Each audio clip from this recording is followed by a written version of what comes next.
Russia's show of force. For decades, it was designed to unnerve its Cold War enemies. But not this year. The Americans, the British, the French and the Poles are marching alongside the Russians. It is their first time foreign troops have set foot on Red Square in peace. The lessons of World War II call on us for solidarity. Peace is still fragile. Only together we can withstand modern threats. Our united front is evidence of our common readiness to prevent a review of the war, to prevent new tragedies. Behind the pomp, it's more about business. Russia's military exports are still second in volume only to the United States, but producers struggle with quality compliance and delivery delays.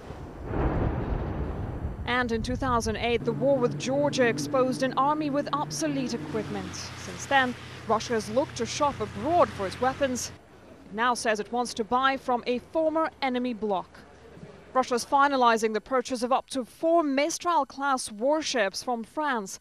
The deal, worth €1 billion, could become Russia's first major weapons purchase from a NATO country since the Cold War. Last week, Russia also announced plans to launch a joint venture with Italian gunmaker Beretta to produce 150,000 firearms a year. Russia is also eyeing armor plates for its military vehicles from a German maker. European members of NATO have not much choice but to cooperate. They also need Russia for oil and gas. That's been a consistent theme of Russia's defence deals around the world.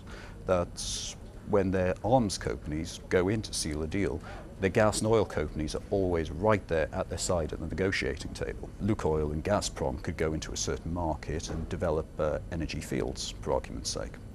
And in those cases, the weapon systems seal the deal. They're the icing on the cake rather than the cake itself. Some fear that one day Russia may use the same weapons against NATO allies. But for now, Russian oil and gas is flowing and NATO is marching to Russia's drum. Anastasia Haydulina, Bloomberg News.